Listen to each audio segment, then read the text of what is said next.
نگاہ عشق و مستی میں وہی اول وہی آخر، وہی قرآن وہی فرقان، وہی یاسین وہی طٰہٰ۔ انتہائی قابل احترام علماء کرام، نعت خوان حضرات، مہمانان گرامی، السلام علیکم۔ عاشقان رسول صلی اللہ علیہ وسلم کو جشن عید میلاد النبی صلی اللہ علیہ وسلم کی بہت بہت آپ سب کو مبارک ہو۔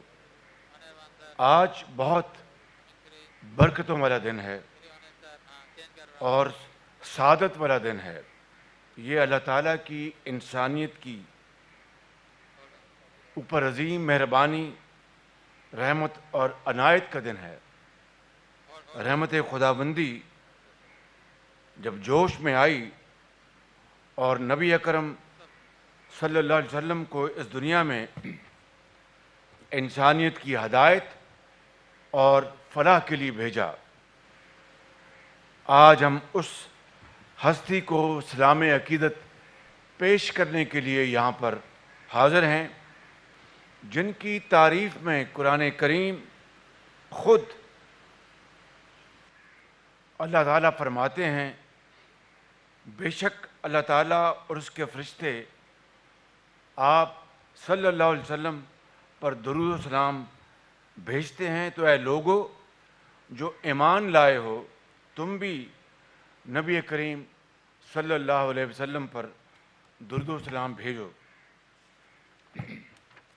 حاضرین کرام، نبی آخر زمان کی آمد پاک ایک ایسے دور میں ہوئی تھی جو ظلمت، جہالت کی مثال تھا، جہاں تقسیم در تقسیم تھی اور جہاں پر بے گناہوں کا خون بہانا فخر و اعزاز تھا۔ انسانیت غلامی کی زنجیر میں جکڑی ہوئی تھی۔ خواتین غلاموں کو مال مویشی اور ذاتی جاگیر سمجھا جاتا تھا۔ بچیوں کو زندہ درگور کر دینے کے قابل نفرت رواج رائج تھے اور لوٹ مار باعث ندامت نہ تھی بلکہ بہادری اور قصہ گوئی کا باعث تھا۔ ان سیاہ تاریک اندھیروں میں اللہ تعالیٰ کو انسانیت پر رحم آ گیا اور رحمت العالمین حضرت محمد مصطفیٰ صلی اللہ علیہ وسلم نور سحر بن کر طلوع ہوئے، اور جس نے بدحال معاشرے کو ایک نئی روح کی نئی زندگی دی۔ آپ نے نبوت صلی اللہ علیہ وسلم کے بلند مقام پر فائز ہونے سے پہلے ایک بد اخلاق معاشرے میں جو تعارف پایا وہ یہ تھا کہ نبی کریم صلی اللہ علیہ وسلم صادق اور امین ہیں، اور اس کے لیے کسی گواہی کی ضرورت نہ تھی۔ آپ کی امانت و دیانت کا یہ عالم ہے کہ جب کفار مکہ نے آپ کے قتل کی مکروہ سازش تیار کی تو اس وقت بھی آپ نے حضرت علی کرم اللہ وجہ الکریم کو امانتیں سونپ کر لوگوں کو واپس پہنچانے کی ذمہ داری دی۔ سبحان اللہ۔ آپ مجسمہ اخلاق، شرافت اور حیا تھے۔ یتیموں، ناداروں، مسکینوں اور بے کسوں کے والی و سرپرست تھے۔ کسی سوالی کو خالی نہ واپس بھیجنا آپ کی سنت اطہر تھی۔ بدترین دشمن بھی آپ کے اخلاق پاک کے مستحق ٹھہرتے۔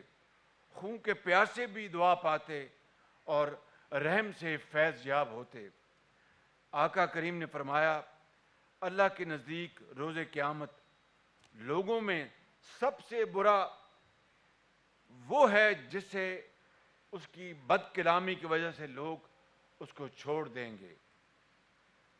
آپ کو رائے حق سے ہٹانے کے لیے ہر طرح کے جبر، دباؤ، ظلم کے ہتھ کنڈے استعمال ہوئے، بہتان، الزام اور جھوٹ گھڑا گیا۔ طائف میں سرکار دو عالم کو شدید زخمی کیا گیا۔ رب کائنات کی ذات اقدس جلال میں آئی، لیکن رحمت عالم کی زبان مبارک سے دعا ہی نکلی۔ یہ ہیں ہمارے آقا اور یہ ہیں ان کی سنت اطہر۔ حاضرین محفل، مدینہ منورہ تشریف لانے کے بعد نبی کریم صلی اللہ علیہ وسلم نے اپنی پیغمبرانہ اور خداداد صلاحیتوں کے ذریعے شروع ہی سے ایسے اقدامات کیے جن سے آگے چل کے ایک متفقہ دستور کی منظوری کی راہ ہموار ہوئی۔ حضور صلی اللہ علیہ وسلم کی مؤثر حکمت عملی سے سب سے نمایاں اور دورس نتائج کے حامل وہ معاہدے تھے جو آپ نے یہود و نصارہ سمیت کفار مکہ اور دیگر عرب قبائل کے ساتھ فرمائے۔ لیکن آپ کے دو اتحادی معاہدے خاص طور پر نتائج کے اعتبار سے تاریخی اور فیصلہ کن ثابت ہوئے، ایک میثاق مدینہ اور دوسرا معاہدہ حدیبیہ۔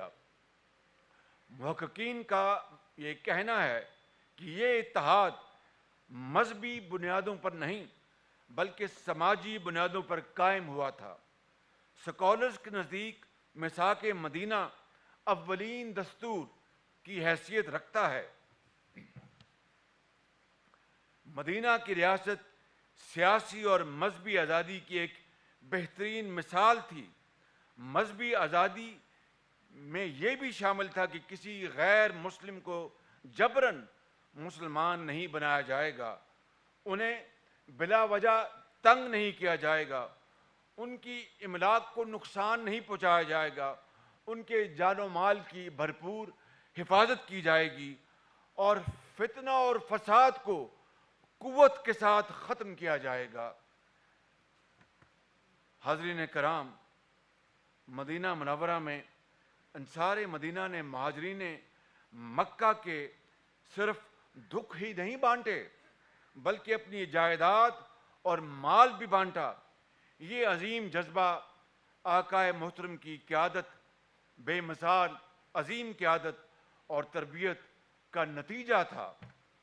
ریاست مدینہ میں ناداروں، بے کسوں، یتیموں، بیواؤں کی سرپرستی کی جاتی، انہیں خوراک مہیا کی جاتی، ان کے مسائل کے حل کے لیے اسباب مہیا کیے جاتے، رات کو کوئی بھوکا نہیں سوتا تھا۔ یہ تھی فلاحی ریاست۔ آپ صلی اللہ علیہ وسلم کا یہی کردار ہے کہ جسے دیکھ کر پوری دنیا میں اسلام پھیلنے کی جستجو شروع ہو گئی، اور پھر دیکھتے دیکھتے کس طرح آئندہ آنے والے سالوں میں کس طرح اسلام جگہ جگہ کونے کونے پھیلا اور لوگوں نے خود اسلام کو بڑی خوشی سے قبول کیا۔ میرے بزرگوں، بھائیوں اور نوجوان ساتھیوں، مگر آج آئیے ریاست مدینہ کے اس آئینے میں آج ہم اپنا جائزہ لیں۔ کیا ہم جواب دینے اور حقیقت کا سامنا کرنے کی جرات رکھتے ہیں؟ کیا یہ ریاست مدینہ کے پاک نام کی توہین کے مترادف نہیں کہ ہمارا عمل تو اس کے تقاضوں کے منافی ہو، لیکن ہماری زبان سے دن رات یہ پاک نام ادا ہوتا رہے؟ علم و تحقیق میں آج ہم کہاں ہیں؟ علم تو ہماری میراث ہے۔ ریاستی نظم و نسق یعنی گورننس اور معیشت میں ہم کہاں ہیں؟ اخلاقی لحاظ سے ہم کہاں ہیں؟ کرپشن میں ہم کہاں ہیں؟ عوام کی خدمت کرنے میں ہم کہاں ہیں؟ عدل و انصاف میں ہم کہاں ہیں؟ ایمانداری اور صداقت میں ہم کہاں ہیں؟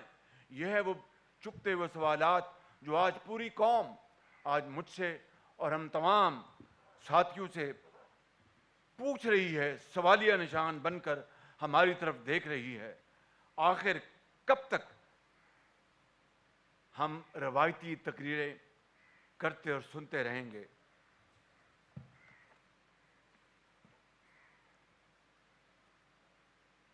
میں بڑے ادب سے یہ آج یہاں پر ان عظیم علماء کی خدمت میں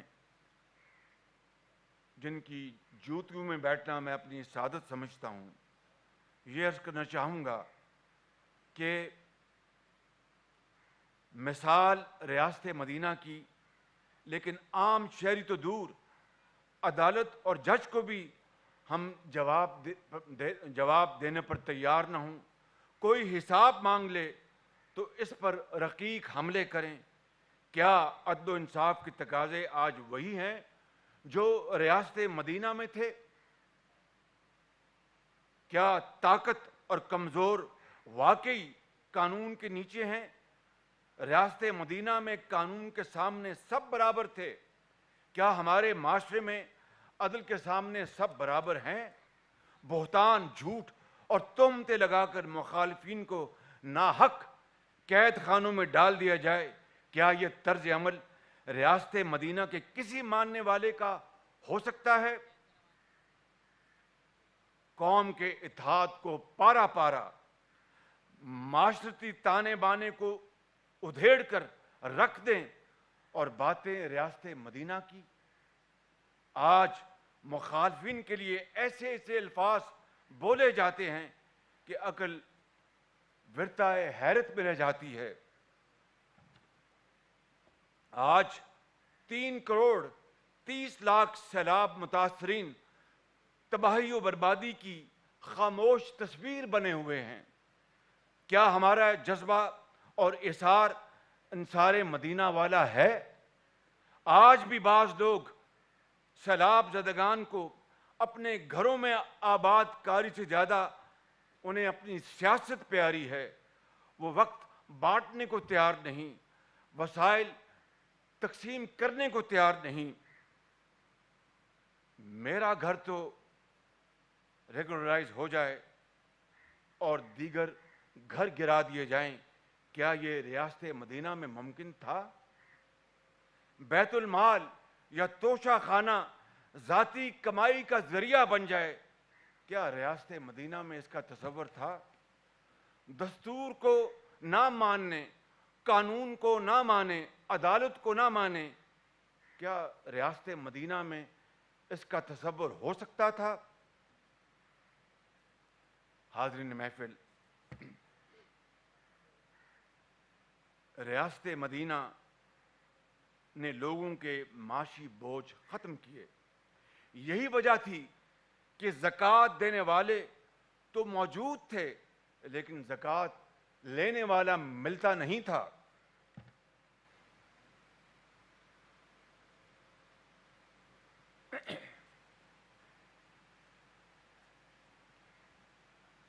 ریاست مدینہ میری نظر میں تب ہی بن سکتی ہے جب ہم سیرت طیبہ اور اصحاب پاک کے نقش قدم پر چلیں۔ یہ وطن عزیز بڑی قربانیوں سے حاصل ہوا ہے۔ دستور سے ہٹتے ہوئے اسے گمراہ کن نظریات، انتشار اور فساد سے بچانا ہوگا۔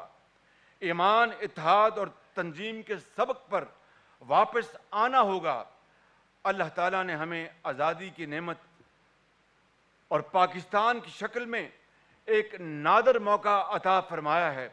اسے ضائع نہ کریں، اس کی قدر کریں۔ قرآن و سنت کی رہنمائی میں وہ فلاحی نظام تشکیل دیں جو ریاست مدینہ کے ثمرات انسانیت میں تقسیم کرے۔ عدالتی نظام، گورننس کو ٹھیک کریں، عوام کے لیے معاشی آسودگی لے کے آئیں اور قومی وسائل کی تقسیم صرف اور صرف انصاف کی بنیاد پر کی جائے۔ لوگوں کو سستا اور مفت علاج اور تعلیم کے ذرائع مہیا کریں۔ بیوہ اور یتیم کا حق ان کو ہر صورت دلوائیں۔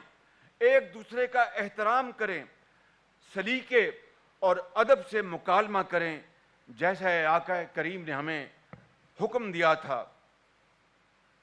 اور ہمیں نہیں بھولنا چاہیے کہ عوام کو تو دھوکہ دیا جا سکتا ہے، لیکن ایک دن ہم نے بارگاہ الہی میں حاضر ہونا ہے، جہاں شافع محشر نبی کریم صلی اللہ علیہ وسلم موجود ہوں گے۔ انہیں ہم کیا جواب دیں گے اور ان کو ہم کیا اپنا چہرہ دکھائیں گے؟ میں سمجھتا ہوں کہ یہی وہ سوال ہے جو آج اس شاندار اور بابرکت محفل میں ہمیں سب اپنے گریبانوں میں جھانکنا ہے اور اس کا جواب تلاش کرنا ہے۔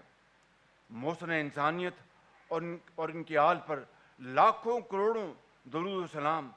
سلام اس پر کہ جس نے بے کسوں کی دستگیری کی، سلام اس پر کہ جس نے بے کسوں کی دستگیری کی، سلام اس پر جس نے بادشاہی میں فقیری کی، سلام اس پر کہ جس کے گھر میں چاندی تھی نہ سونا تھا، سلام اس پر کہ جس کے گھر میں چاندی تھی نہ سونا تھا، سلام اس پر کہ ٹوٹا بوریا جس کا بچھونا تھا، اور سلام اس پر کہ جس نے خون کے پیاسوں کو کبائیں دیں، سلام اس پر کہ جس نے خون کے پیاسوں کو کبائیں دیں، سلام اس پر کہ جس نے گالیاں سن کر دعائیں دیں۔ اسلام زندہ باد، پاکستان پائندہ باد۔